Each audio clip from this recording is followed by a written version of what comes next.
Looker Studio recently announced the modern charts experience in Looker Studio. I've got their documentation behind me. I'll include a link in the video description to this article. I'm going to walk through each of the things they describe as being part of the modern charts experience and just compare them to the charts that we're familiar with just to see what's changed and how much I like the changes. So let's get started. So the first thing we're going to look at is the default color themes. And on the left, I have the modern charts experience. And on the right, I have the regular previous charts experience. So let's just have a look at this new default color themes. You can see, I don't know, they're not that different. It seems like maybe they went for a little more contrast in some of them. And they switched from pie charts to donut charts because everybody likes donut charts better. So have a look yourself. Most of them really haven't changed at all, except for that for their examples, they switched to donut charts. The next thing we're going to look at, I'm going to full screen this, and we're going to look at, so they said they've got new default chart configuration options such as rounded edges for columns and bar charts. Well, I couldn't actually find this feature. I did find it in a pie chart, which we'll look at in a minute. But if we go here, I'm not seeing any options to round edges. You could always round the border of the chart, and that existed before and it still exists. But I assume what they're talking about is the ability to add rounding on these bars, which I couldn't find.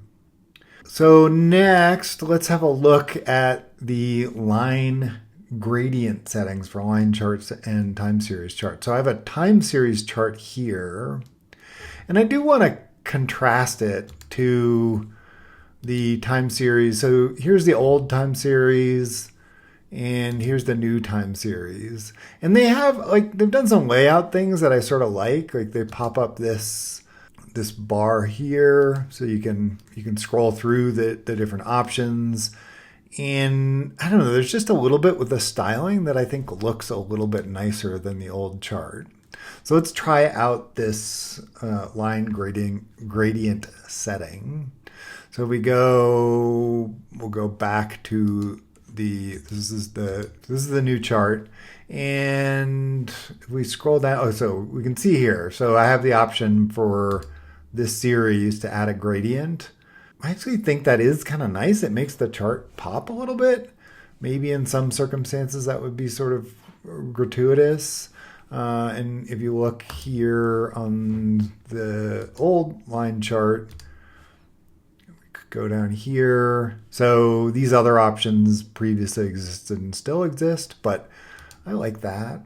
The next thing on their list was the transparency options for bubble charts. So here we've got the new bubble chart, and we'll just see. So here's the old bubble chart. And again, there's some styling stuff. I don't know. It's subtle. I don't know exactly what it is, but I like it. So here, what they're saying is we can mess around with bubble opacity. Which is kind of nice, especially when you have significantly overlapping bubbles sometimes bubbles will get completely obscured. So I like that. I think that's a nice improvement.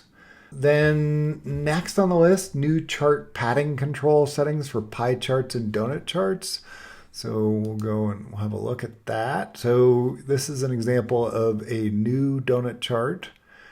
And what they're talking about here is if we click on the donut chart, so I can mess around with the padding, which I don't know. I guess that's nice. I think there's circumstances where I might use that. So then here's where an example of that rounding is. So I like it. I mean, I think there are circumstances where that is kind of a nice, clean look. It could add some nice style to a chart. I don't love the colors here. I'd probably mess around with those. But I like those rounding, and I'll look forward to having that option available in bar charts.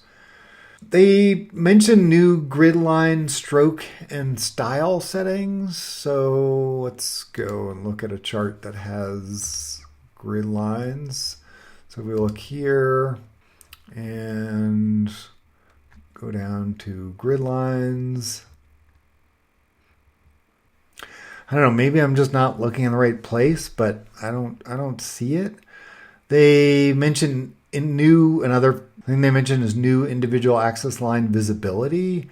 This is kind of a subtle change, but if we look at the left y-axis over here, so if I click out so you can see the chart, you see that there's not actually an access line there. And if I click on the chart, then if I go here and down, so I can show the access line, and it's a little hard to see, but there is a little faint gray line there. And it says you can affect the stroke and color settings as well.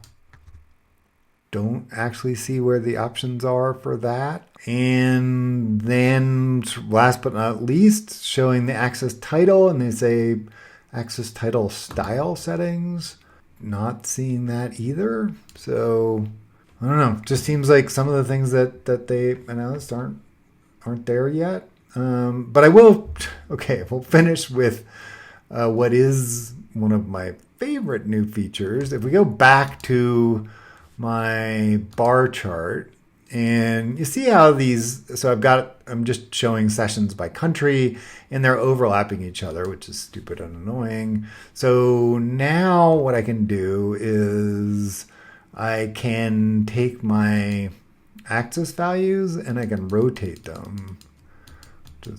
That's really nice. I mean, it's a kind of a basic feature in any other charting tool, but super nice to have that now with Looker Studio. So those are the changes I've seen. In the announcement, Google does say that the improvements include the following. So there's things that, I don't know, I'm sure there's things that I haven't spotted yet, but fairly minor update. Nothing to get too excited about. That's all I got. Thanks a ton for watching. If you did find this helpful, please click the like button and check out 2octobers.com for blog posts. And we also help people with Looker Studio dashboards, analytics, setting up analytics data warehouses, reporting, training. So check us out. Thanks very much again.